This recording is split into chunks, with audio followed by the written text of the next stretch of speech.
Assalamualaikum warahmatullahi wabarakatuh. Marilah pertemuan pada pagi ini kita awal bersama dengan bacaan basmalah. Bismillahirrahmanirrahim. Teman-teman, ini kita melanjutkan pembahasan terkait dengan makromolekul. Dengan fokus nanti salah satu bagian pembahasan terkait dengan karbohidrat. Tentu Anda sudah mengenal, mempelajari terkait dengan karbohidrat ini. Jadi mungkin mulai dari tingkat TK di RA, Anda sudah dikenalkan dengan oleh guru Anda terkait dengan karbohidrat. Nah, saya nanti pada pembahasan ini kita hanya fokus pada atau kaitannya dengan kimia. Yaitu bagaimana struktur dari karbohidrat. Itu kita akan membahas pembagian atau bagian-bagian dari karbohidrat didasarkan pada konsep kimianya. Baik, langsung saja kita masuk dalam pembahasan karbohidrat ini.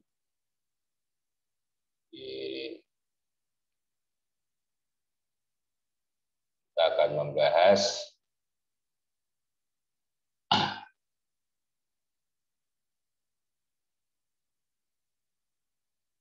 makromolekul dengan pembahasan karbohidrat. Ini masih kelanjutan pada bagian kemarin, yaitu materi kelas 12 pada semester genap ini.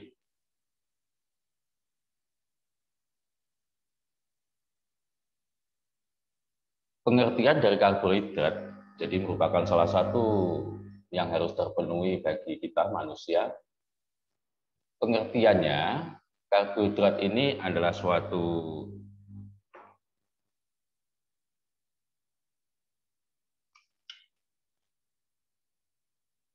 senyawa polihidroksialdehid, yaitu yang mengandung gugusan aldosa, ataupun polihidroksiketon yang mengandung gugusan atau yang nanti disebut dengan ketosa, mengandung gugusan keton, dengan rumus umum nanti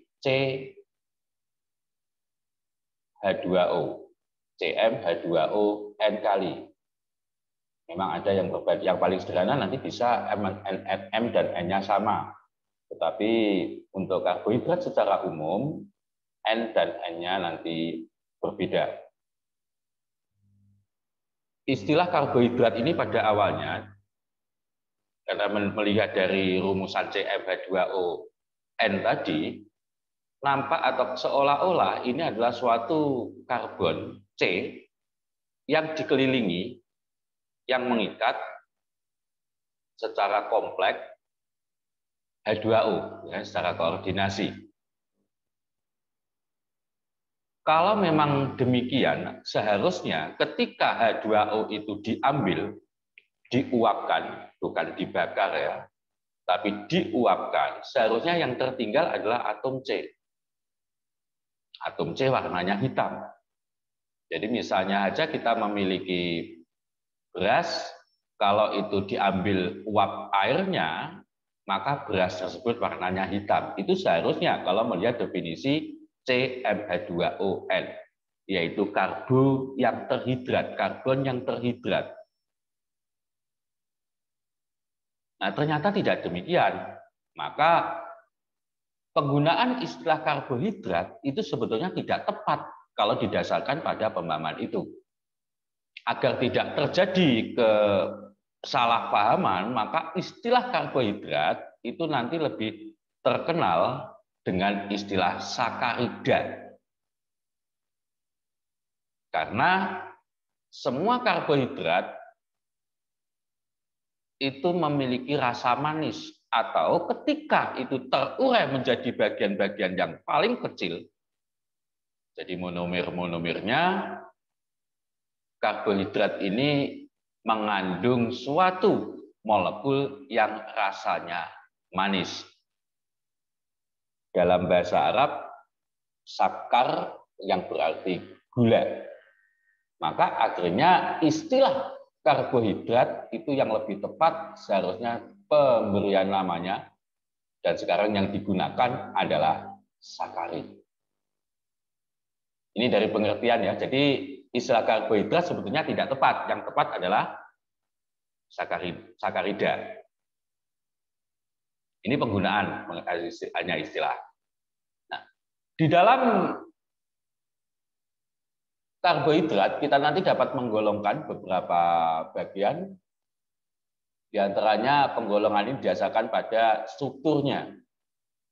Nanti ada dua struktur yang akan membangun dalam suatu karbohidrat. Jadi gugus fungsi yang ada, yang pertama adalah mengandung gugusan aldehid. Nanti dinamakan atau dikelompokkan dalam aldosa.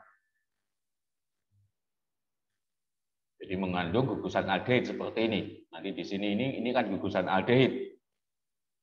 Yang kedua adalah kelompok ketosa yang mengandung gugusan keton seperti ini. Jadi ini pada bagian atas ini kan CO. Kemudian ini di sini masih mengikat satu alkil lagi, meskipun di sini bukan alkil murni, tetapi yang mengandung hidroksi juga. Jadi kayak lagi dibagi menjadi kelompok aldosa dan ketosa. Ini didasarkan pada gugusan yang dimiliki atau gugus fungsi yang dimiliki oleh karbohidrat. Kemudian nanti didasarkan pada banyaknya atom C, nanti kita mengenal istilah trirosa, yaitu yang mengandung 3 atom karbon. Tetrosa mengandung 4 karbon, pentosa 5, dan heksosa 6 atom karbon. Sehingga nanti sering kita mengelompokkan atau menamakan senyawa karbohidrat itu dengan gabungan antara dua istilah ini. Jadi misalnya aja memiliki 6 atom C, memiliki gugusan aldehid, maka heksa-aldosa. Memiliki 6 atom C, memiliki gugusan keton, heksa-ketosa. Itu hanya penggunaan istilah penamaan dalam karbohidrat. Kemudian didasarkan pada banyaknya molekul yang membentuk dari karbohidrat, jadi nanti karbohidrat ini dapat membentuk molekul-molekul yang dari paling sederhana sampai yang sangat besar atau kelompok polimer. Jadi karbohidrat itu juga termasuk bagian dari polimer. Nanti kita mengenal istilah monosakarida, memiliki molekul paling kecil, yang paling sederhana, kemudian disakarida, 2 molekul, oligosakarida 3-10. Biasanya oligo ini diterjemahkan, kalau oligo itu kan banyak istilahnya begitu ya, banyak tetapi hanya kelompok, itu 2 disakarida dikelompokkan juga dalam oligosakarida.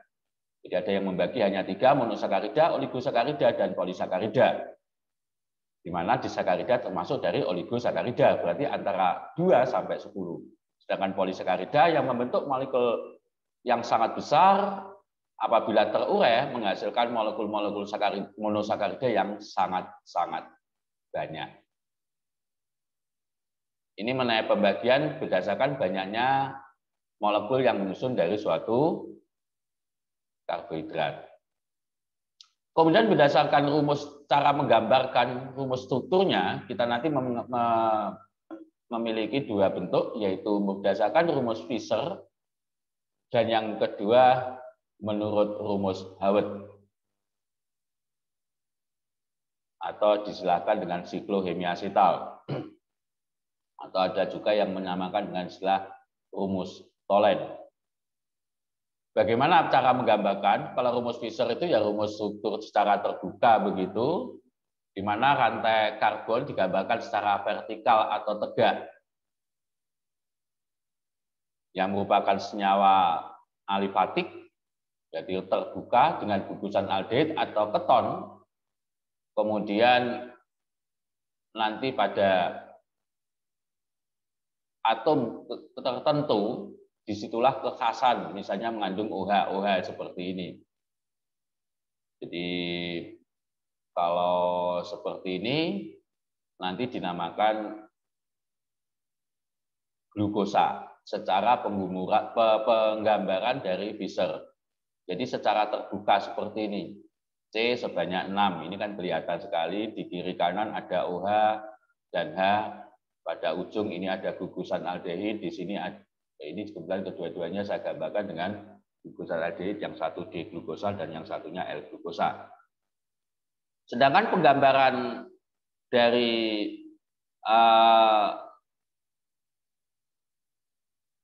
Howard itu dengan mengambil satu gugusan atau satu atom O itu sebagai penghubung antara keduanya. Jadi ini sebetulnya kan aslinya CO, ini kan OH. Gitu. Ini tadi adalah penentu sifat atau ikatan rangkap CO, penentu sifat atau gugus fungsi dari aldehid. Dan ini akhirnya terputus ikatannya, akhirnya digabung. Nah, penggambaran seperti ini nanti dinamakan dengan penggambaran rumus Howard. Nanti di sini ada istilah alfa dan beta. Kalau tadi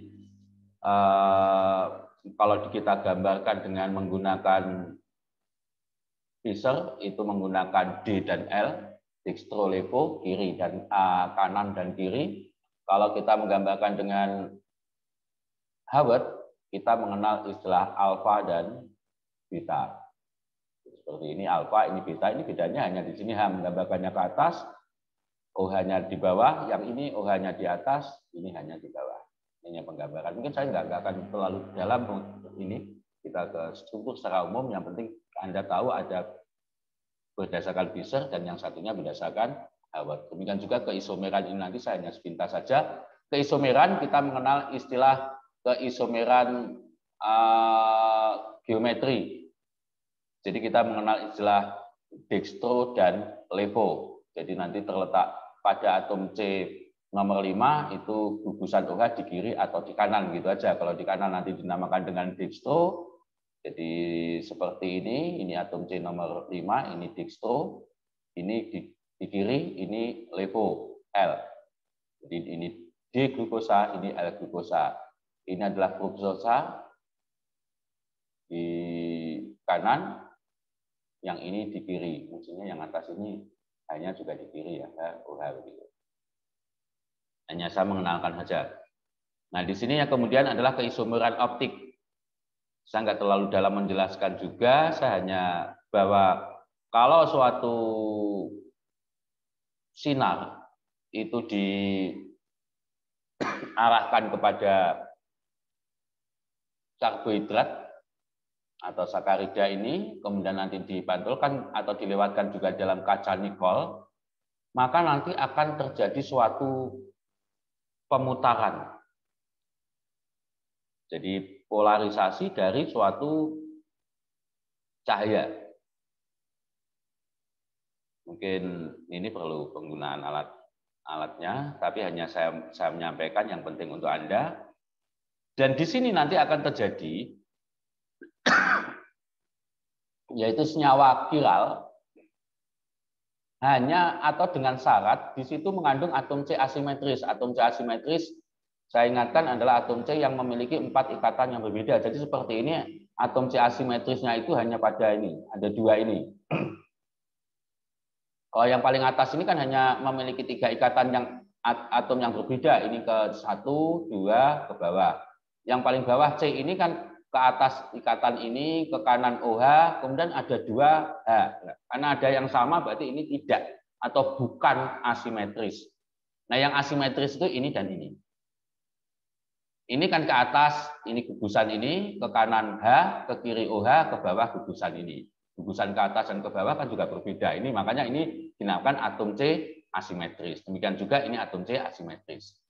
Nah, nanti apabila ini dilewatkan dalam suatu bidang polarisasi, nanti antara rumusan yang A dan B ini kan seolah-olah ini berada pada satu cermin. Jadi ini cerminnya. Dan ini kan sama persis, hanya pada yang ini itu kan tercermin atom C asimetrisnya. Nah, nanti dinamakan pasangan seperti ini namanya adalah enantiomer. Antara enantiomer dengan enantiomer yang lain nanti dinamakan dengan diastereoisomer. Nah, yang satu yang untuk sementara Anda ketahui, berapa banyaknya keisomeran optik yang dimiliki oleh suatu molekul, yaitu didasarkan pada banyaknya atom C asimetris dengan rumusan N kuadrat. Seperti ini kan jumlah atom C asimetrisnya 2, berarti banyaknya isomer itu kan 2/2 sebanyak 4. Ini hanya saya mengenalkan gitu aja supaya Anda tahu, nanti mungkin Anda berat. Nah, sekarang saya hanya memberikan beberapa contoh, beberapa karbohidrat yang banyak kita kenal, kita jumpai dalam sehari-hari. Nanti saya kelompokkan pada bagian monosakarida, oligosakarida, dan polisakarida. Untuk monosakarida, ini beberapa yang perlu Anda ketahui, diantaranya bahwa ini terdapat pada buah-buahan, pada madu, kemudian pada DNA, RNA kita. Nah, ini ada beberapa yang perlu Anda ketahui sifatnya, diantaranya mudah larut dalam air karena memiliki banyak gugusan OH yang polar.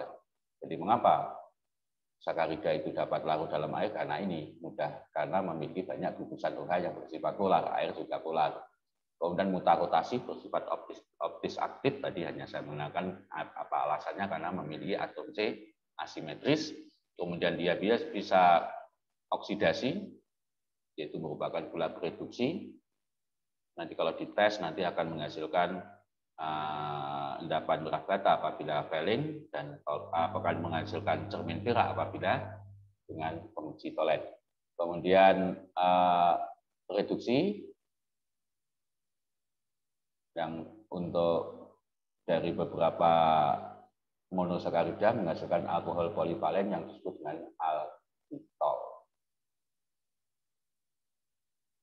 Satu persatu kita bahas, mungkin hanya 4 nanti yang kita bahas, yaitu glukosa. Sehari-hari kita namakan atau banyak kita jumpai. Ini termasuk aldoheksosa. Kita kenal juga dengan dextrosa. Terdapat pada gula merah, buah anggur, madu, serum.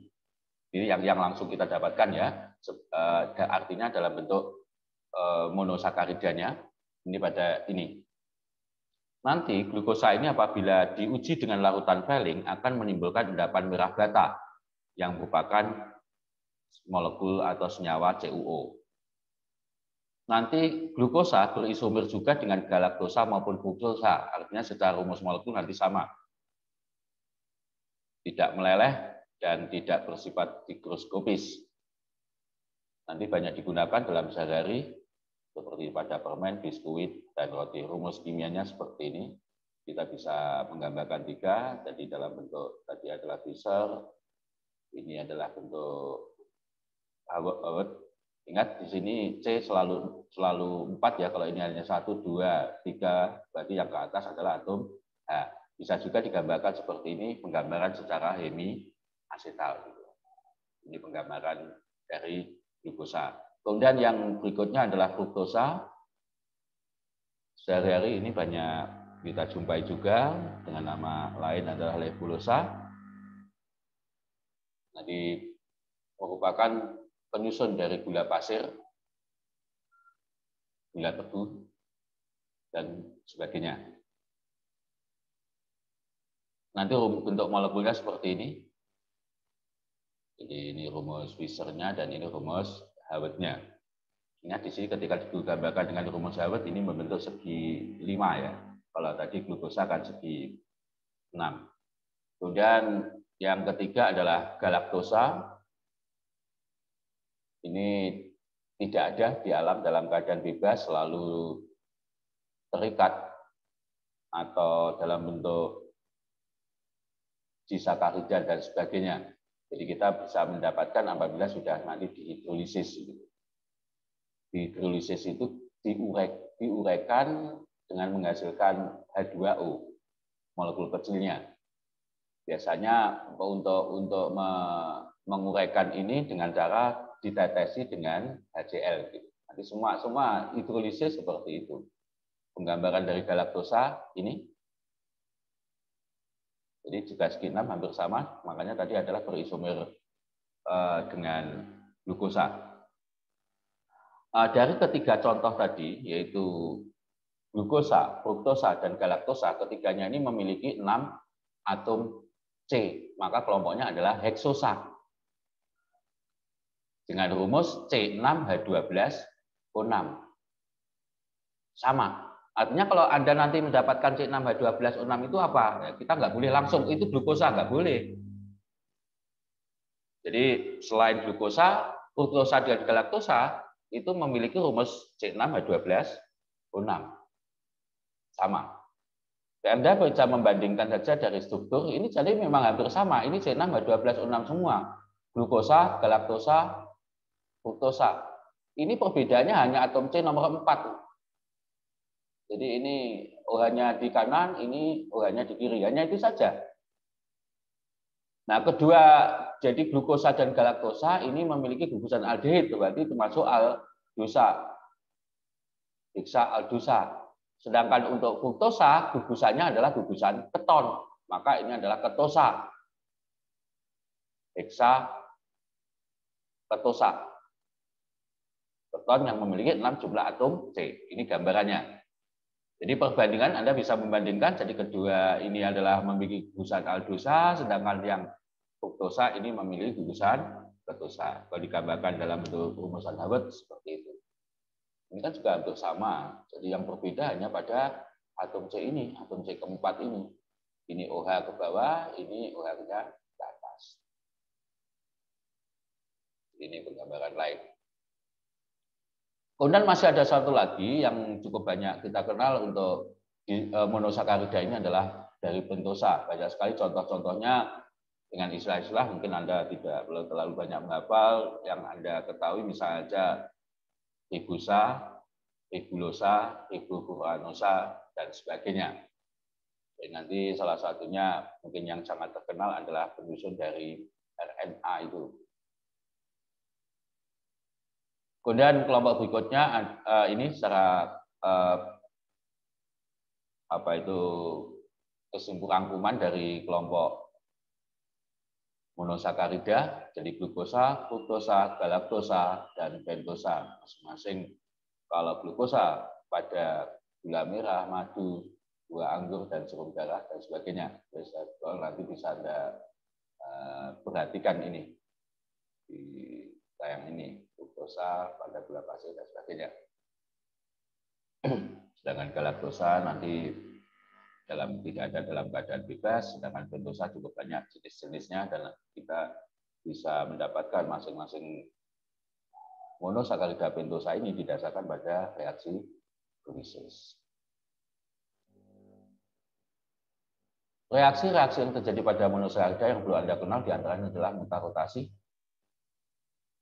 Jika dilakukan dalam air akan memutar bidang polarisasi, kemudian reaksi oksidasi, aldehid dan keton nanti dapat dioksidasi menjadi asam karboksilat, reduksi, nanti untuk gugus aldehid maupun keton dapat direduksi menjadi alkohol, pembentukan ester, dan terakhir pembentukan si glikosida. Glikosida itu ikatan antar atom, antar molekul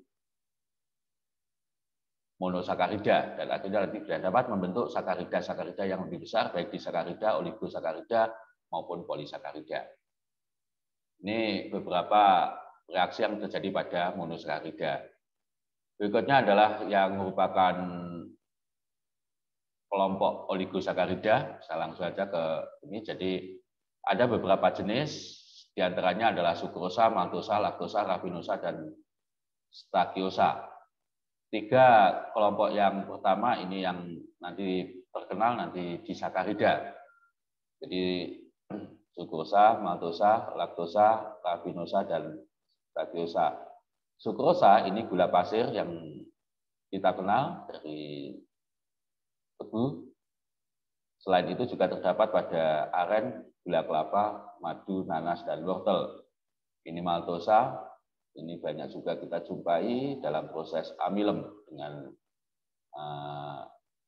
nanti diuraikan oleh enzim belum menghasilkan nanti glukosa. Kemudian laktosa ini yang terkenal pada susu atau gula susu, rabinosa, dan terakhir adalah steviosa. Untuk 3 kelompok tadi sudah saya sebutkan, yaitu antara sukrosa, laktosa, dan maltosa, ini sangat terkenal, juga kita kenal sebagai disakarida dengan rumus yang sama D12, H22, O11. Nah, nanti penggambaran seperti ini, antara atom C dengan, jadi misalnya aja ini antara alfa glukosa dengan alfa D glukosa, nanti akan menghasilkan glukosa dengan memiliki ikatan glikosida antara ada dua molekul glukosa ini membentuk glikosida. Jadi ini merupakan glikosida itu seperti ini. Ini kan hasil ini diputus menghasilkan ini hanya diambil, ini hanya diambil, yang satunya hanya diambil. Sehingga ketika menghasilkan disakarida nanti akan melepaskan molekul kecil yaitu H2O. Jadi itu glikosida. Nah, apabila yang terikat ini, jadi antara ini dan ini itu adalah ini gambaran glukosa dan fruktosa, maka nanti ini adalah sukrosa. Kalau ini keduanya adalah glukosa, maka nanti adalah namanya maltosa. Kalau antara keduanya ini yang satu galaktosa, yang satunya adalah glukosa, maka dinamakan dengan laktosa. Jadi artinya kalau ini diuraikan, jadi molekul ini diuraikan, terurai menghasilkan glukosa dan glukosa, berarti molekul ini adalah maltosa. Kalau terurai itu menghasilkan glukosa dan fruktosa, maka molekul disakaridanya adalah sukrosa. Cara menguraikannya tadi sudah saya sebut, yaitu dengan cara dihidrolisis direaksikan dengan HCl atau kadang juga dengan H2SO4 gitu.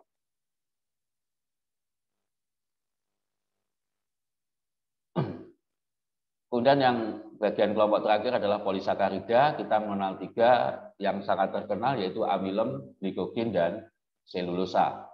Amilem ini juga polimer dari alfa D glukosa, dan nanti akan membentuk ikatannya itu adalah ikatan alfa glikosida. Nanti karena hampir sama antara amilem dan selulosa, bedanya kalau di sini nanti membentuk ikatan beta gitu. Jadi kalau amilem itu antara alfa D glukosa, kalau pada selulosa ini agak sedikit berbeda. Strukturnya untuk amilem ini kita mengenal amilosa dan amilopektin, kemudian glikogen kita mengenal dengan istilah ikatannya bentuknya seperti itu. Nanti ini terdapat pada, jadi polisakarida tetapi tidak sangat besar begitu, glikogen ini. Nanti terdapat atau tersimpan di dalam biasanya pada daerah sendi-sendi gitu ya, di jaringan otot pada daerah persendian. Ini bentuknya glikogen. Ini sebagai penyimpan glukosa yang tidak diolah atau belum diolah dengan, kalau di biologi kan sudah Anda pelajari, dengan siklus Krebs gitu. Kemudian selulosa ini terdapat kebanyakan pada serat-serat tanaman. Sifat-sifat karbohidrat, jadi sifat fisiknya, tadi saya jelaskan lebih dalam ya, nanti Anda pelajari. Ini wujud padat pada suhu kamar, bersifat optis aktif, dan sebagainya. Kemudian sifat kimianya nanti dapat terhidrolisis dari polisakarida, dihidrolisis menjadi disakarida atau oligosakarida, kemudian akan terurai menjadi bagian paling kecil adalah monosakarida. Kemudian nanti juga dapat difermentasi menghasilkan suatu etanol. Dehidrasi akan menghasilkan karbon dan H2O, dan terakhir juga dapat melakukan oksidasi menghasilkan asam. Nah, ini yang juga cukup penting, yaitu untuk identifikasi karbohidrat. Nanti ada beberapa cara untuk identifikasi karbohidrat, diantaranya yaitu uji molis. Nanti silakan ya untuk Anda perdalam dengan mengkaji, Anda perhatikan saja. Nanti kalau tidak tayangan ini kurang jelas, nanti ya kalian ulang begitu aja. Jadi nanti cirinya di sini akan menghasilkan reaksinya begitu. Nanti dengan menghasilkan cincin warna ungu, itu cirinya. Uji iodin ini digunakan untuk pati begitu kebanyakan, tetapi juga bisa juga digunakan untuk glikogen. Jadi kalau pati ini yang sangat terkenal akan menghasilkan warna biru, tapi dengan glikogen akan menghasilkan endapan warna merah. Ini uji iodin, yodium sehari-hari. Kemudian uji produksi Fehling dengan larutan Fehling atau tolen. Jadi ini cirinya apabila memiliki gugusan aldehid maka akan menghasilkan endapan merah bata apabila dengan larutan Fehling, dan akan menghasilkan cermin perak apabila dengan larutan tolen. Kemudian uji Seliwanov untuk membedakan antara glukosa dan fruktosa. Nanti cirinya apabila menghasilkan endapan merah ceri ya, cerah, nanti ini mengandung fruktosa begitu. Kemudian uji asam musat, berikutnya adalah uji binetik, ini yang nanti juga akan menghasilkan endapan yang ataupun larutan yang warna-warna tertentu, dan yang terakhir adalah uji dial. Kegunaan karbohidrat tentu Anda sangat mengenal, yaitu sebagai sumber utama bagi tubuh. Kemudian yang kedua menjaga keseimbangan asam basa tubuh. Yang ketiga membantu penyerapan kalsium. Keempat membantu metabolisme lemak. Yang kelima melancarkan pencernaan, dan yang terakhir sebagai pembentuk rangka struktur RNA dan DNA. Nah, sekarang sebelum bagian akhir mungkin ada satu istilahnya kasus yang mungkin perlu Anda kaji. Jadi mengapa orang yang tidak makan, misalnya aja puasa, itu tetap dapat berenergi, bertahan sampai sore. Jadi kalau mungkin Anda sudah mempelajari, kalau lambung kita itu kan bekerja, itu kan maksimal istirahatnya itu 6 jam. Artinya selama 6 jam kita itu harus mengkonsumsi sesuatu agar lambung kita bekerja. Nah, tapi ternyata kalau misalnya kita sahur jam 3 pagi begitu, seharusnya jam 9 itu kan sudah habis, nggak ada yang dikerjain oleh lambung begitu ya. Tapi mengapa kita dapat bertahan sampai maghrib? Jadi masih 9 jam lagi misalnya. Ini nanti Anda bedakan, jadi istilah lapar dengan tidak berenergi, dengan kenyang dengan berenergi. Artinya tidak semua lapar itu tidak berenergi. Banyak orang lapar tapi kuat. Tapi banyak orang kenyang tapi lemes. Nah, mengapa? Lapar dan kenyang itu urusannya lambung. Jadi apakah otot-otot lambung itu bekerja? Ketika dia bekerja, tidak ada yang dikerjain, kosong, itu namanya lapar. Tapi ketika itu kerja keras, lambung kita penuh, itu namanya kenyang. Kalau yang kita konsumsi itu misalnya bukan zat-zat yang dapat menghasilkan energi, ya tentu meskipun kita kenyang tapi tetap lemes. Misalnya aja kita makan apa ya, bung misalnya, lebung itu kan pohon selulosa, atau ada misalnya kita makan damen gitu. Ya karena kita manusia tidak dibekali atau tidak mengandung, tidak memiliki enzim yang dapat mengolah selulosa menjadi monosakarida glukosa. Beda dengan hewan. Hewan ini kan banyak yang di dalam mulutnya itu ada enzim-enzimnya. Enzim kita kan hanya enzim amilase, mengubah amilem menjadi glukosa-glukosa. Jadi kalau kita misalnya makan kayu misalnya, kita bisa kenyang. Kayu dibuat bubur, bisa, nggak masalah. Tapi nggak bisa berenergi karena tidak mengandung, tidak menghasilkan, karena nanti dalam siklus Krebs itu yang diolah kan glukosa. Kalau kita makan selulosa, kayu, selulosa, di dalam itu tetap kayu. Nah, kayu tidak dapat diolah begitu. Tidak menghasilkan energi. Nah, seandainya saja pada perut kita itu ada enzim yang dapat mengolah selulosa menjadi glukosa, ya tentu kita makan kayu itu kita berenergi. Ya nanti royal dengan hewan ya, dengan rayap.